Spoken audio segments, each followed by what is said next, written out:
ಈ ಥರ mini blog ಮಾಡಿ ಎಲ್ಲರೂ ವೈರಲ್ ಆಗ್ತಿದ್ದಾರೆ. ಮತ್ತು ನೀವೇನು ಮಾಡ್ತೀರಿ? ಮತ್ತು ಈ ಥರ ಎಡಿಟ್ ಬೇಕಾದ್ರೆ ಫಸ್ಟ್ ಕ್ಯಾಪಟ್ದಾಗ ಬರೋದು, ಕ್ಯಾಪಟ್ನ್ಯಾಗ ಬಂದ ಈ ಥರ ಬಿಟ್ ಸಿಗ್ತೈತಿ, ಅದ್ರ ಮ್ಯಾಗ ಕ್ಲಿಕ್ ಮಾಡೋದು ಮತ್ತು ವ್ಯಾಲ್ಯೂ ಮ್ಯಾಗ ಕ್ಲಿಕ್ ಮಾಡೋದು, ವ್ಯಾಲ್ಯೂ ಕಮ್ಮಿ ಮಾಡ್ಕೋದು. ಈ ಕ್ಲಿಪ್ನ ಆ ಥರ ಹಾಡಿಗೆ ತಕ್ಕಂಗೆ ಸೆಟ್ ಮಾಡ್ಕೊಂಡು ಮತ್ತು ಈ ಹಾಡ ಕೇಳ್ರಿ.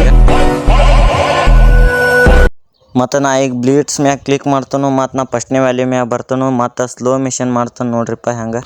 ಮತ್ತು ಈಗ ಸ್ಲೋ ಮಿಷನ್ ಅದು ಟ್ರೈ ಮಾಡ್ತಾನು. ಈಗ ಮತ್ತು ಕ್ಲಿಪ್ ಮ್ಯಾಗ ಕ್ಲಿಕ್ ಮಾಡ್ತಾನು ಯಾವ ಥರ ಇದು ಆಗ್ತೈತೆ ಅಂತ ನೋಡ್ಬೋದು ನೀವು. ಮತ್ತು ನಾ ಈಗ ಪಾಟ್ನ ಮತ್ತು ಬೀಟ್ಸ್ ಮ್ಯಾಗ ಕ್ಲಿಕ್ ಮಾಡ್ತಾನು, ಅದ್ರ ತಕ್ಕಂಗೆ ಇಟ್ಕೋತಾನು. ಈಗ ನಾನು ನೆಕ್ಸ್ಟ್ ಬೀಟ್ಸ್ ಮ್ಯಾಗ ಕ್ಲಿಕ್ ಮಾಡ್ತಾನು, ಅದ್ರ ತಕ್ಕಂಗೆ ಅದನ್ನ ಇಡ್ತಾನು. ಸ್ಲೋ ಮಿಷನ್ ಅದು ನೋಡ್ಬೋದು. ನೆಕ್ಸ್ಟ್ ಬೀಟ್ ಮ್ಯಾಗ ಕಟ್ ಮಾಡಿ ಅದ್ರ ತಕ್ಕಂಗೆ ಕಟ್ ಮಾಡಿಬಿಡ್ರಿ. ಆ ಬೀಟ್ಸನ್ನು ಪಟ ಕಟ್ ಮಾಡ್ಕೋತ ನೋಡ್ರಿ. ಹಂಗೆ ನಾ ಎಲ್ಲ ಒಂದೊಂದು ಕಟ್ ಮಾಡ್ಕೊತ ಹೊಂಟ್ರಿ. ನೀವು ಕಟ್ ಮಾಡಿರಿ. ನಿಮ್ಗೆ ಮೊದಲು ನಾನೇ ಕಟ್ ಮಾಡಿಬಿಟ್ಟೆ ನೋಡ್ರಿಪ್ಪ. ನಿಮ್ಮ ಕಡೆ ಎಷ್ಟು ವೀಡಿಯೋ ಐತಿ ಅಟ್ಟ ವ್ಯಾಲ್ಯೂ ಮ್ಯಾಗ ಅಟ್ಟು ಮಾಡಿ ಅಟ್ಟು ಉಳ್ಕಿದ್ ಕಟ್ ಮಾಡಿಬಿಡ್ರಿ. ಸಿಂಪ್ಲಿ ನೀವು ಬ್ಯಾಕ್ ಬಂದಾಗ ಬ್ಯಾಕ್ ಫೀಲ್ಡ್ ಅನ್ನೋ ಹೆಸರು ಮ್ಯಾಗ ಒಂದು ಎಫೆಕ್ಟ್ ಐತಿ, ಅದ್ರ ಮ್ಯಾಗ ಕ್ಲಿಕ್ ಮಾಡಿಬಿಡಿ.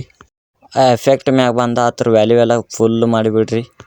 ಮತ್ತು ನೀವು ಏನಾರು ಬರೋದಿದ್ರೆ ಈ ಥರ ಬರಬಿಡ್ರಿ. ನಾ ಈಗ ಬರೀತೇನೆ ನೋಡ್ರಿಪ್ಪ, ಈ ಥರ ಬರಬಿಡ್ರಿ.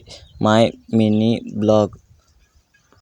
ಮತ್ತು ನಿಮಗೆ ಇಲ್ಲಿ ಯಾವ್ದಾರು ಕ್ಲಾಸಿಕ್ ಫಂಡ್ ಇಷ್ಟ ಆದ್ರೆ ಅದ್ರ ಮ್ಯಾಗ ಕ್ಲಿಕ್ ಮಾಡಿ ಅದನ್ನ ಇಟ್ಕೋಬೋದು. ನನಗಂತೂ ಈ ಕ್ಲಾಸಿಕ್ ಫಂಡ್ ಇಷ್ಟ ಆಯಿತು, ಅದು ಇದ್ರ ಮ್ಯಾಗ ಕ್ಲಿಕ್ ಮಾಡಿ ಅದ್ರ ತಕ್ಕಂಗೆ ಅದನ್ನ ದೊಡ್ಡದು ಮತ್ತು ಸೈಜ್ ಇಟ್ಕೋಬಹುದು. ಮತ್ತು ಈ ಕ್ಲಾಸಿಕ್ನ ಬ್ಯಾಕ್ ಬಂದ ಎಷ್ಟು ಸೈಜ್ ಕಮ್ಮಿ ಇರ್ತೈತಿ ಅಷ್ಟು ಚಂದ ಕಾಣ್ತೈತಿ ಇದು.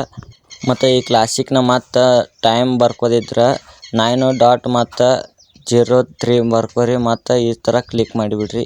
ಮತ್ತು ನಾ ಈ ಥರ ಕ್ಲಿಕ್ ಮಾಡಿ 3:30ಕ್ಕೆ ಇಟ್ಕೊಂಡ್ಬಿಟ್ಟಿನಿ. ಅಷ್ಟು ಸಣ್ಣ ಸೈಜ್ ಮಾಡಿರಿ ಫ್ರೆಂಡ್ಸ್. ಇದೇ ಕ್ಲಿಪ್ಪನ್ನು ಕಾಪಿ ಮಾಡ್ಕೊಂಡ ಮತ್ತು ನಾನು ನೆಕ್ಸ್ಟ್ ಕ್ಲಿಪಿಗೆ ಹಾಕ್ಬೋದು. ಸಿಂಪ್ಲಿ ಇದೇಗಂಗತ್ತೆ ಟೈಪ್ ಮಾಡ್ದಂಗೆ ಮತ್ತು ಟೈಮ್ ಒಟ್ಟು ಚೇಂಜ್ ಮಾಡ್ಕೊಂಡ್ಬಿಡ್ರಿ.